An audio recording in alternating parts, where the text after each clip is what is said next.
Part 3 of our investigation of the orgy of greed and recklessness that drove the world into financial collapse. Only now are the hard questions being asked. Only now are the key players being held to account. In this hour, some of the crash victims fight back. In Iceland, a protesting singer brings down a government. In France, a union leader oversees the kidnapping of his bosses. In California, thousands of families become homeless. He'll tell us, why can't you just give us a home like other normal kids? Meltdown, the secret history of the global financial collapse.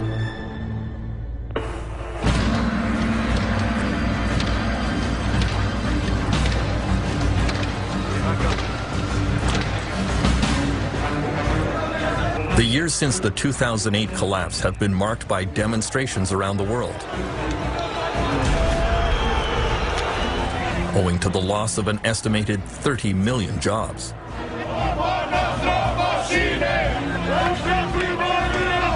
In many places, there were violent street protests, but they were easily weathered by governments and large corporations. In some countries, however, the struggle went much further and left a lasting mark.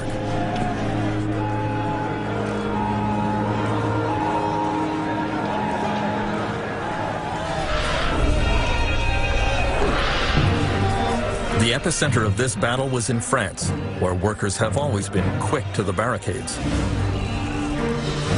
Because of the meltdown, in March 2009, the Continental Tire Company announced that it would be forced to close its factory in the town of Clairvaux, cutting 1,120 jobs.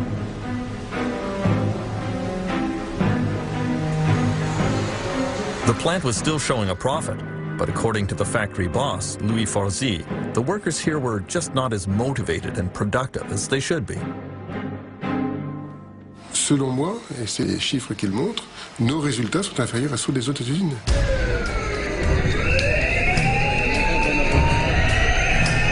Continental workers labeled Forzy a thief and a liar.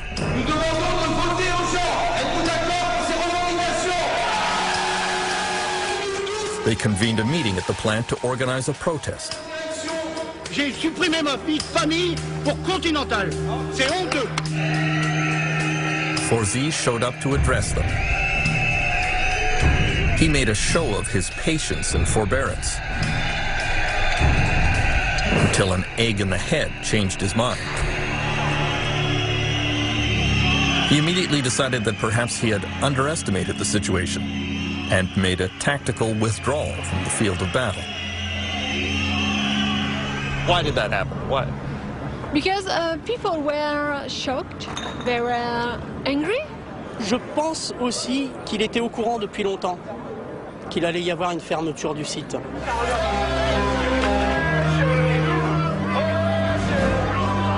The Continental employees moved on to occupy the town offices. Le bureau du sous-préfet, c'est où? Ouais, vous êtes avec nous, vous êtes avec les Conti, madame, là, quand même. Les gars, on n'est pas venus ici pour rigoler. On n'est plus des moutons, on est des lions. When union leader Xavier Mathieu received news that a judge refused to grant them an injunction to stop the plant closing, he and the workers began trashing the place.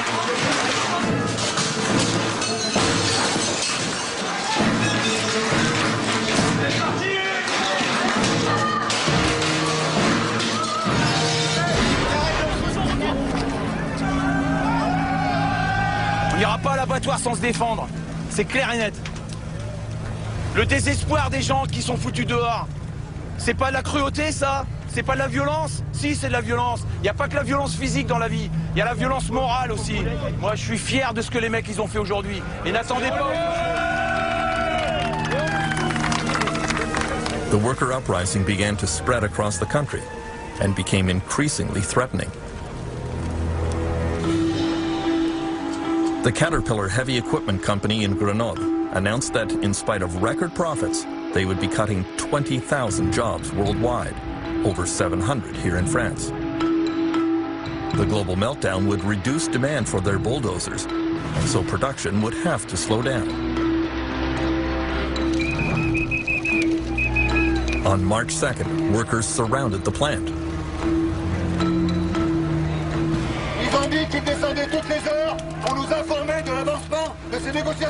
They were following the instructions of union leader Pierre Picaretta, who, like his father before him, has worked his whole life at Caterpillar.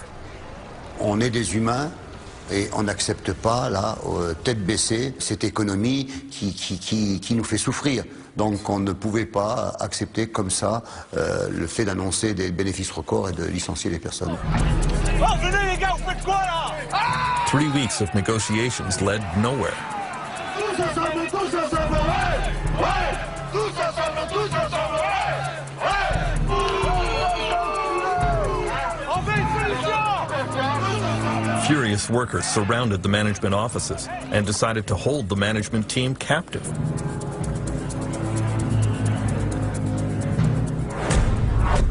The first union leader on the scene was Nicolas Benoit. Ce coup-là, les patrons ne sont pas partis, donc on les a obligés à venir à la table des négociations pour discuter. Ils ont refusé, donc les salariés ont dit tant que vous ne reprenez pas des négociations qui soient des négociations sérieuses, vous restez là. Et là, vous êtes séquestré ou pas? Pour l'instant, non. Nicolas Polutnik led the management team that was taken prisoner. At first, he refused any further discussions with the union. Faut pas nous prendre pour des putes. Alors messieurs, vous voulez reprendre les négociations? With the Caterpillar bosses held captive, the situation became increasingly dangerous. The police did not immediately intervene. The union leaders were trying to keep control of the situation. Les gars, on dort ici, hein. The media were then told that the bosses would be staying the night.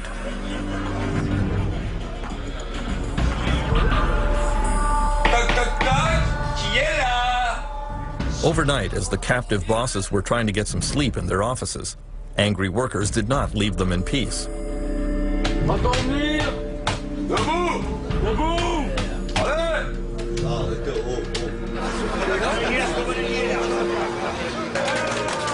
The Caterpillar kidnapping incident made news around the world.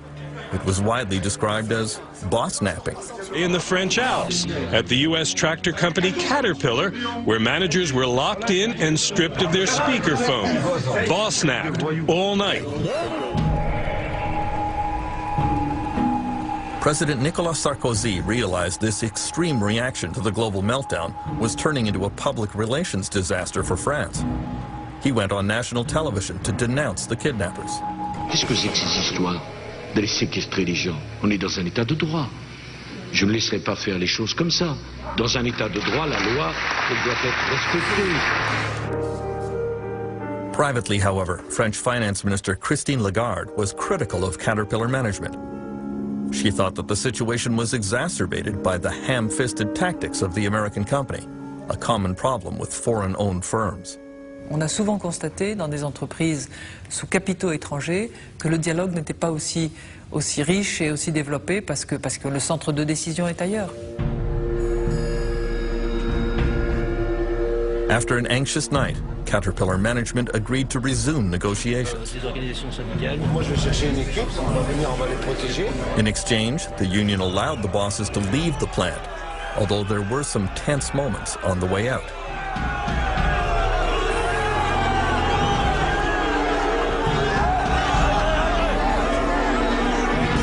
Pierre Picaretta tried to claim victory. Je pense que le message est passé et je crois que rapidement, dans les jours qui vont suivre, ça va lâcher fortement. The Caterpillar bosses who were kidnapped decided to keep silent about their ordeal. But many bosses in France realized they could soon end up in a similar predicament. On pourrait qu'avoir la réunion à 7h30. Est-ce que ça vous irait? One of them was Marcus Carriou, the human resources manager for a U.S. car parts company called Molex. He was sent into the town of Villemur, near Toulouse, to close a Molex factory that had operated here for many years. The workers were furious, and very quickly their anger focused on Carriou. Along with nasty graffiti, Kariu says he became the target of email threats. You know, when you read about some extremists, you know, saying that people like me should be exterminated, you know, so it's, I mean, I think it's shocking to see that. The town of Villemur would be hard hit by the closure of the Molex plant, which represents 20% of its tax revenues. The local parish priest, Philippe Bachet, led the community support effort for the Molex workers. Et tous ceux qui se sont mobilisés doivent continuer à l'être pour que notre ville ne devienne pas un désert industriel. On the morning of April 20th, 2009 in Villemur, Marcus Kariu was consulting a security company about how to act in case he should be kidnapped. Ironically, that afternoon, union leader Denis Paris showed up and placed him in captivity. Et on veut 100 millions d'euros aussi pour préjudice. Et on lui a dit, écoutez, maintenant vous allez nous donner les explications et on va vous garder avec nous pour que vous nous donniez toutes les informations pourquoi vous avez fait ça. Within 1 hour, there were media all over the plant. I felt like an animal in a cage. The people there, they offered some food. They offered us some mattresses as well so that we could comfortably sleep in this office. The mattress was absolutely dirty, and also I was in touch with our security advisor. He said, well, you know, in 1 out of 2 cases they spit in the sandwiches, so I didn't want to touch that. After 26 hours, Marcus Kariu and his colleague Colin Kolbach were released from captivity. Oui, je suis fatigué, soulagé de partir. Even as they left, they felt threatened. You could see from people shouting and screaming that there was extremely heavy aggression there. My colleague, I mean, she came out and she was in tears afterwards because she didn't expect, she had been working quite a couple of years with these people to react like this. In the end, the Molex company paid some extra compensation to the laid-off workers, but did not back down from closing the plant.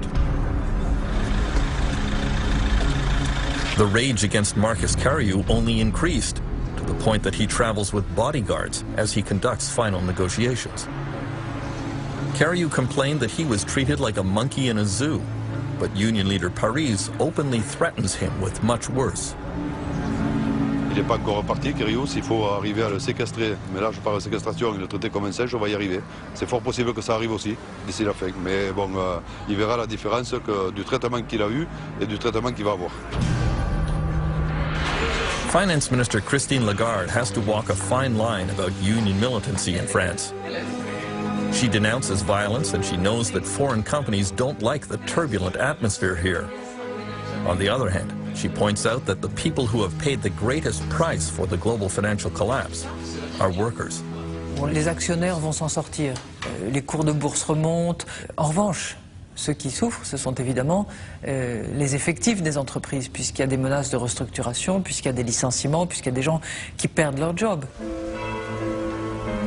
Many in France believe that workers' fundamental rights have been violated in the wake of the financial crisis, and that workers here need to fight back. Les événements nous invitent à prendre position et à soutenir les causes justes. Father Philippe Bachet says that French workers give an example to the world by defining employment as an essential human right. Ce sont des gens qui n'acceptent pas facilement ce qu'on leur propose, ce qu'on leur fait faire. Et donc ils se raidissent et ils défendent à la fois leurs droits, c'est normal, ils essayent de défendre aussi leur travail. Et le travail, c'est aussi très important pour l'homme. L'homme a besoin de travailler.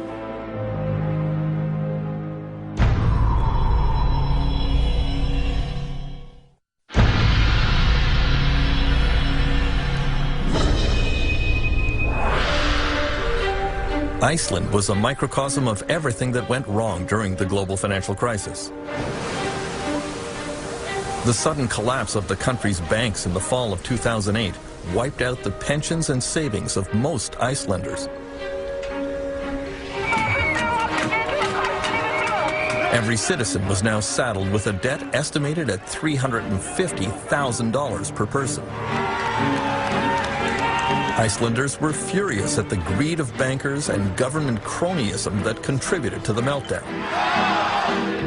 In early 2009, some took to the streets to express their dissatisfaction. First, they surrounded the national parliament, and protest leaders appealed to the public to come out and support them. I sort of wasn't very optimistic that we would be able to mobilize the people. But every week, every day, you got such shocking news that completely shook the foundations of, you know, your sense of what was moral. The immorality that was exposed to us was so shocking that people started to come together.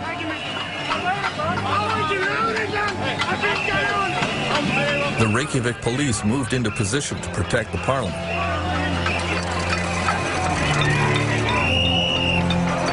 Inevitably, there were scuffles.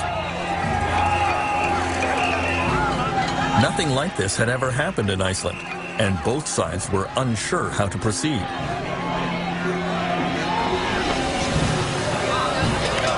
On January 21st, the anger focused on Icelandic Prime Minister Geir Haarde. His car was surrounded and pelted with eggs and garbage. He was shaken by the incident, especially because it came shortly after a difficult visit to his doctor. When people were attacking my car, I had gotten the diagnosis the night before that I had cancer. So all of this in my memory is very, very vivid. I can understand why people were angry, particularly those who had lost money, who had lost their jobs. There was a crisis that nobody had really expected, of enormous proportions. Icelandic poet and singer Hordur Torfason was the main protest leader. I said to the people, we are all angry, but use your anger as a positive force. Don't destroy, don't use violence, don't attack people, don't go to the homes of the politicians, because that's private. We can never use anger to destroy.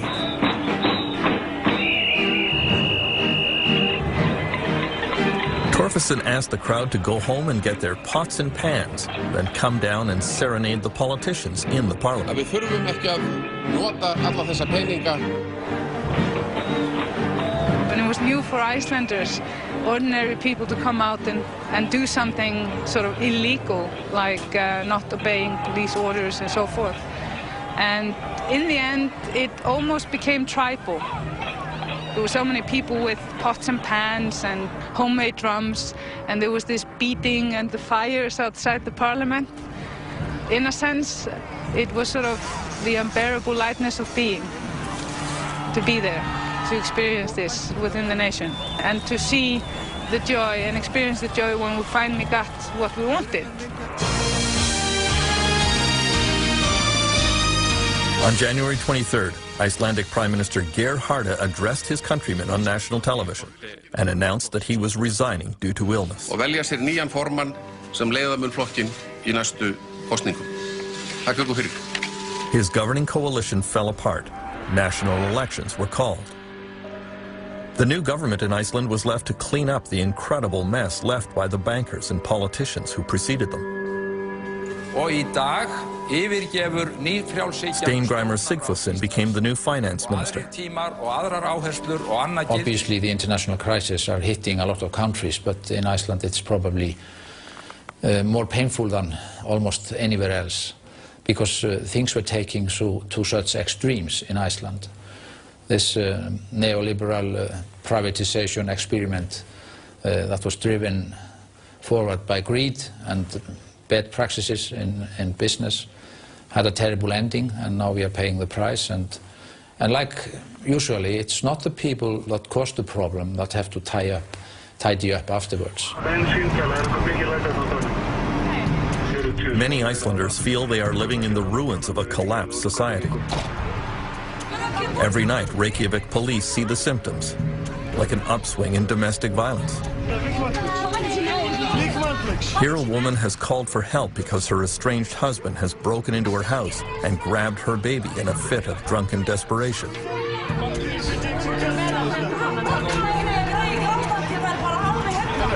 The police calmly talk the unemployed man into giving up without a fight.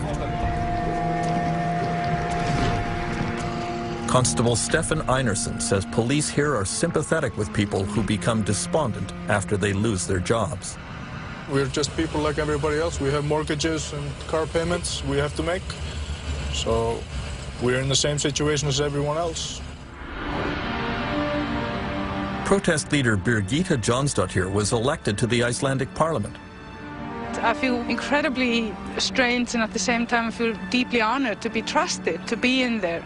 I will just carry on doing what I was elected to be sort of a bridge or a voice for ordinary people, for the grassroots movements within this building there.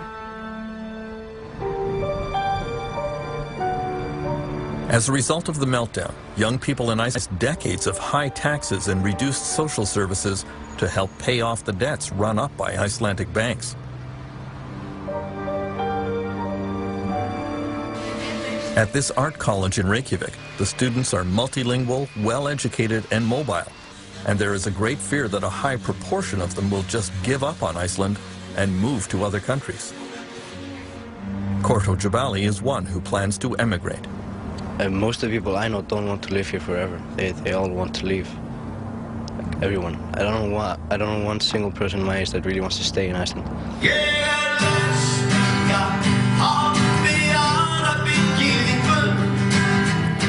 Icelandic protest leader Hordur Torfason has resumed his career as a performer.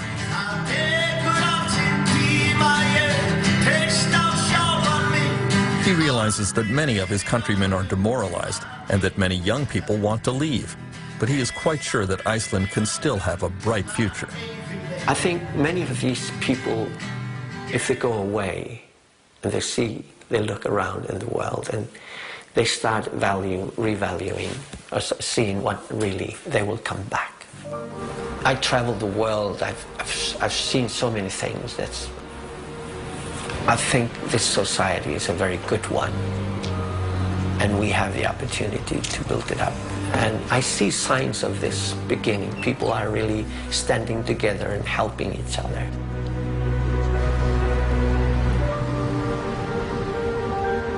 In confronting the problems of a failed economy, Iceland at least has the advantage of a strong social safety net.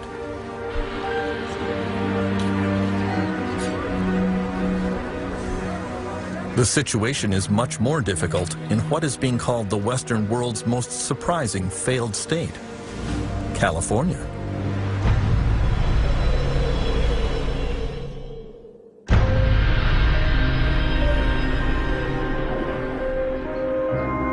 In the 3 months following the meltdown, there were an estimated 1 million foreclosures in the United States, sweeping many middle-class families into poverty.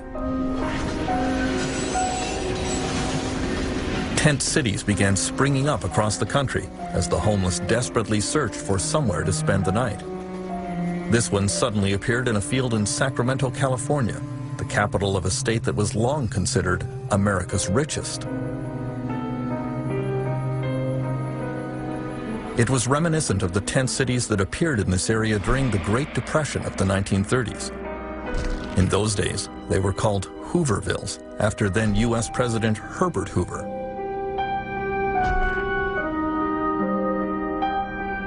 Back then, homeless people camped along the banks of the Sacramento River at the edge of town.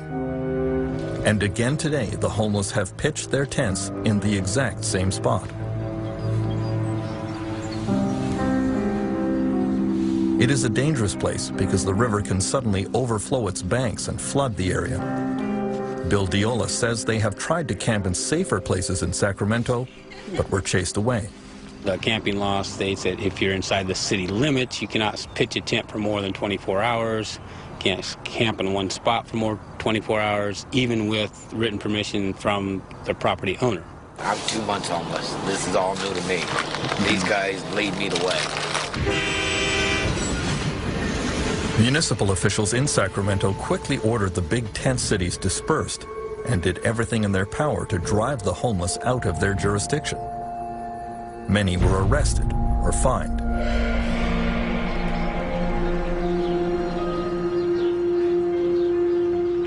The Harrelson family of Sacramento have been homeless for months. When debt overcame them, they sold their house and tried to move in with relatives, but it didn't work out. They are on bicycles now because they can't afford a car, which is sadly ironic, because Francis is a retired auto worker. I worked for General Motors for about 30 years. And then I got an early, when they came out with the early retirements, I jumped on it. Thought it was a good deal. Didn't turn out to be. The family has spent some nights camping beside the Sacramento River, which Angelina did not enjoy. I'm a girly girl. I don't like bugs. I don't like dirt.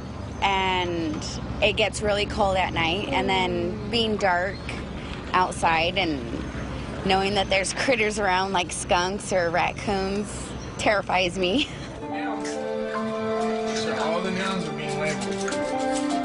The Harrelsons' 8-year-old son Joseph attends the Mustard Seed School in Sacramento, a school specially for children who are homeless. We do recess, then we go in and we eat breakfast there, and we do a journal and DOL. After the afternoon, we do math or science, just fun stuff to do.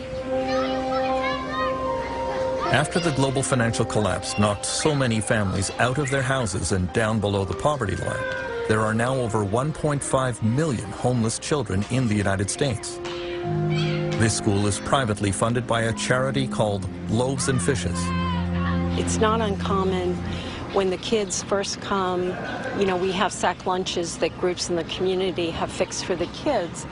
And a child will be eating her lunch, and the teachers will notice that she's hiding food.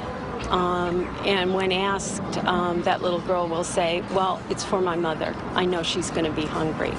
And for a child to be hiding food to take care of her hungry mother is not the way things should be.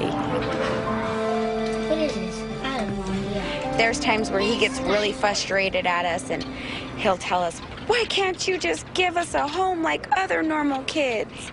I want my own room back. It breaks my heart when he gets frustrated like that. It really breaks my heart to have to sit there and tell him, you know, I'm sorry. More and more charity organizations are stepping up to offer food and clothing to the homeless, but the demand just keeps growing. Almost 2 years after the meltdown, unemployment and homelessness in California is still getting worse, not better. There are over 100,000 homeless military veterans in the United States, the greatest collection of them in the Los Angeles area. Many of them suffer from post-traumatic stress and other mental illnesses. One of them recently crawled into a dumpster in Santa Monica and burned himself alive. The LA County Jail now houses the greatest collection of mentally ill people in the country. The government here simply can't provide any other facilities or treatment for them. Please welcome the 38th Governor of the state of California, Governor Arnold Schwarzenegger recently announced a new range of budget cuts, which will certainly make the situation even worse. But he remains optimistic. The power of California's innovators and entrepreneurs is still strong.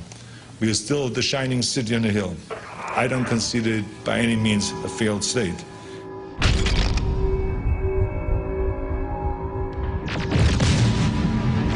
Many of the governor's critics say he's turning California into a wasteland that resembles his famous Terminator movies. He doesn't see it. When I was doing movies, I enjoyed destroying everything. I mean, I loved blowing up buildings and loved destroying cars and wiping out people and all those kind of things. So by the time the landscape was there, it was just everything was burning and everything was a wreck.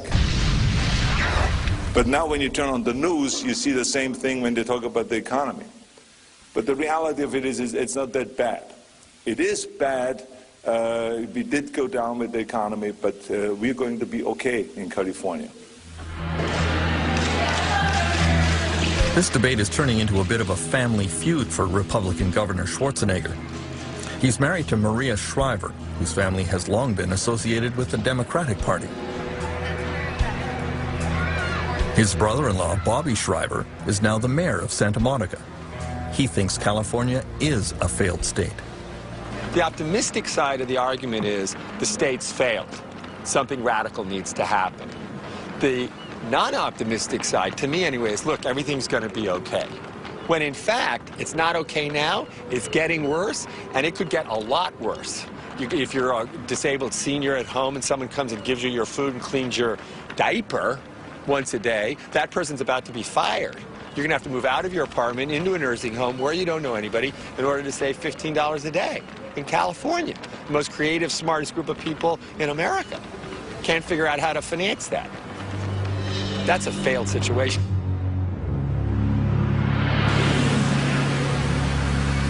This is absolutely outrageous. Many people believe that Canada was largely spared by the global financial crisis. The people of Windsor, Ontario, don't feel that way.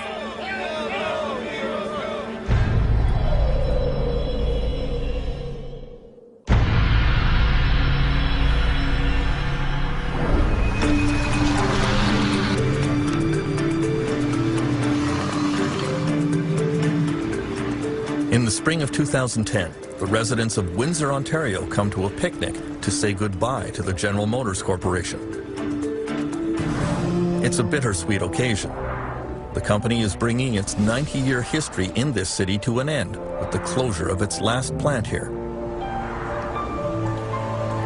The last 500 GM workers in Windsor are losing their jobs and joining the list of workers around the world who have been hurt by the meltdown. The auto industry has been among the worst hit.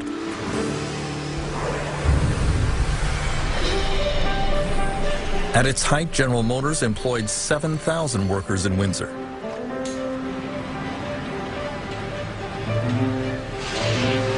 But today, GM says there is just not enough work to keep this transmission plant open.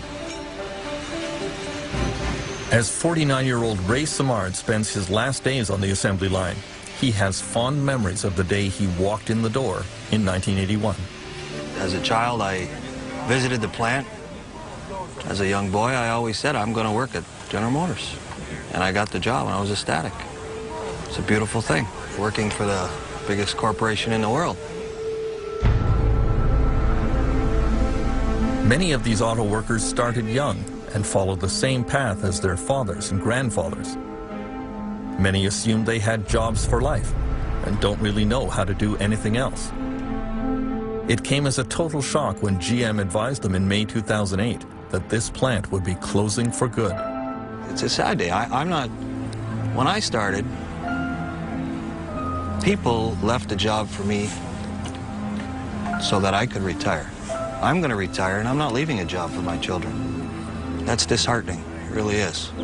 You feel a bit somehow responsible for that? Or? Sure, sure. We all do. We all have to take responsibility for that. At the height of the financial crisis, it looked as if General Motors would not be the only major casualty in the automobile sector.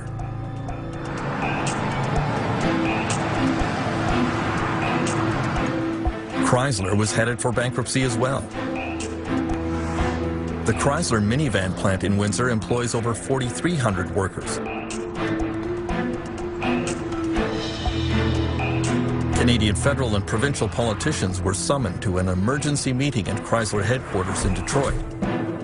Ontario's Minister of Economic Development and Trade was there, Windsor's Sandra Popatello.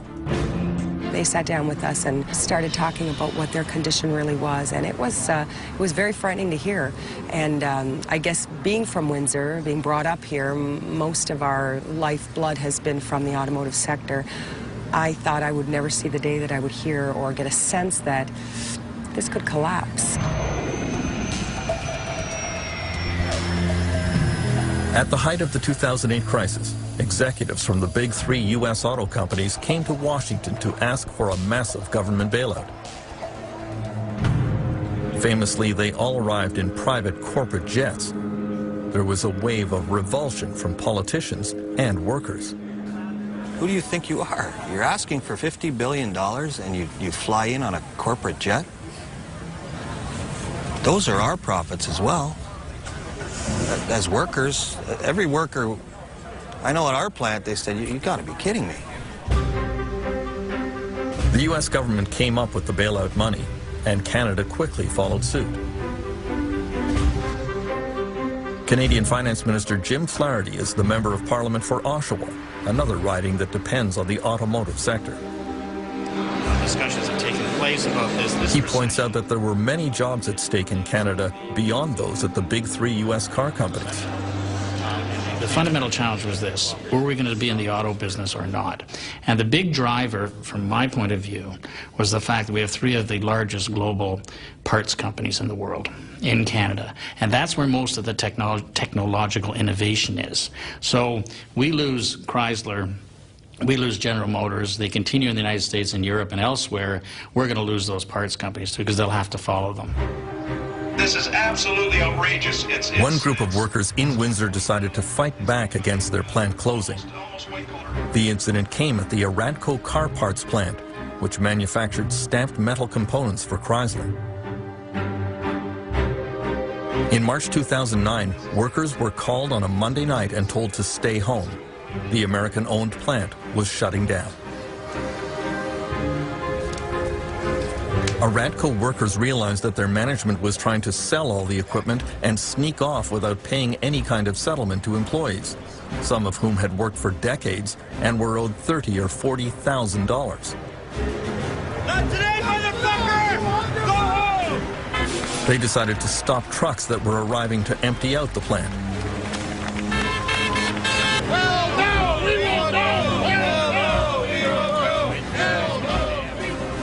Then, when management still refused to negotiate with them, the workers occupied the plant. Isn't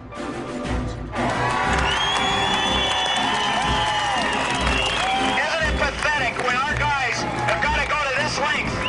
We got to stand in a building and take over a building to get our point across. Among the union leaders standing on the roof was Jerry Farnham. Some of the workers here have decided to take over the plant. That's the only thing they have in order to try to get the monies that are owing to them. Sir, they have the right to refuse your entry. Okay, that's what they're doing. The battle moved on to a downtown hotel where Aradco's parent company was trying to hold an auction to sell off the equipment inside the plant. Keep going, follow my room, guys. The workers were able to mobilize to disrupt the proceedings. There were a few tense moments until the police finally intervened. I assure you and I guarantee you that there will be no auction today. That's my promise.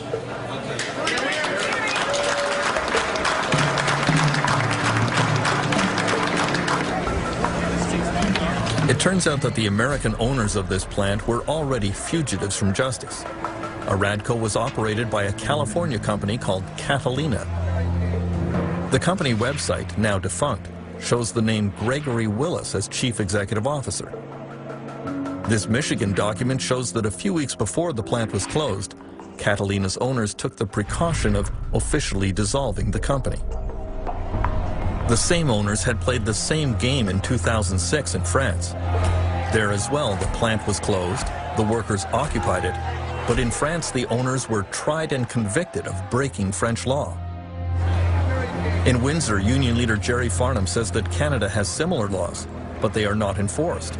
Our government doesn't have the balls to step up to the plate and go after what's rightfully owed to the workers. And the reality of the day, this part here really pisses me off because of the fact that the government has laws in place, but they're not being enacted on at all. These guys are heroes. In the end, Chrysler stepped in and paid the workers about a quarter of what they were owed, and so the Aradco occupation ended. Unfortunately, only a handful of them have been able to find work in other plants. This is a nice truck, eh? Did you see For that? Ray Samard, forcibly retired from GM at age 49, the future looks a little scary. He realizes that he is unlikely to find a new career that pays anything like the auto industry, but he is ready to make the best of it.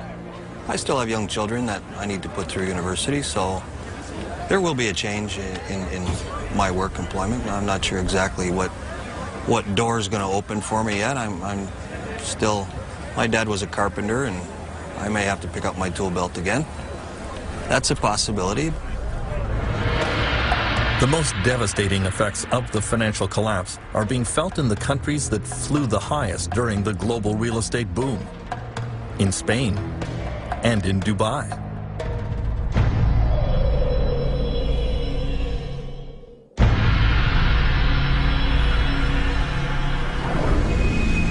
Most workers around the world had little way to fight back against the effects of the meltdown.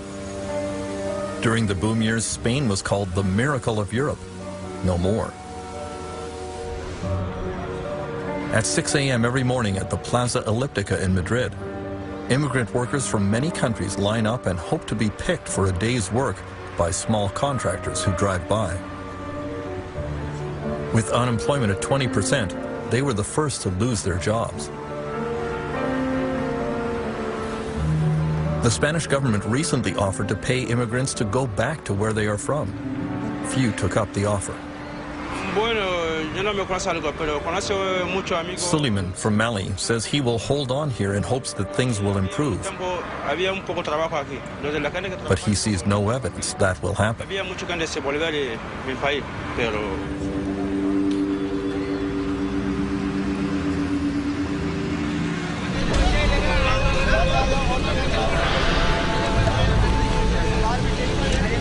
The real estate crash in Dubai has been even worse for the army of construction workers who came here from India and Pakistan and all over South Asia. They are paid on average $3 a day. Many of them have been thrown out of work. Many have not been paid for months. There were 200,000 laborers at once here. And the practice is such that if you want to come to Dubai as a laborer, you just don't apply. You actually go to your home city in Bangladesh or somewhere in Karachi and pay a middleman money. So you're buying yourself a visa, okay? And while you're working, you're actually paying back maybe your prepaid visa rights through the first year. So imagine if those guys didn't get paid for 2 or 3 months.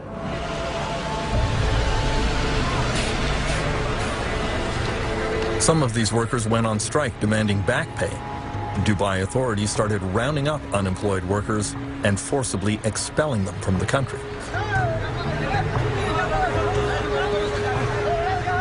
For many, it is unclear whether it is worse to stay or to go home. Because many of them had to take on debt in their home country in order to get to Dubai to pay for their visas and sponsorship, they're actually going to go home either at a loss or, in the worst case, indebted to money sharks in their home country. So in many ways, they're the biggest losers of the Dubai crisis. As the grim toll of the financial crisis continues to mount around the world, many governments are looking for the true causes of the meltdown. In many cases, what they are finding is criminal.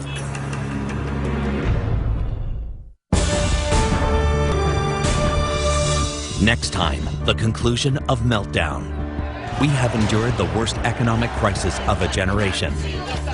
Wall Street came out exceedingly well.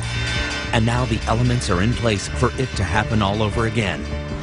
Next year, next month, next week. The effect on the rest of us is going to be enormous. After the fall, next time on Doc Zone.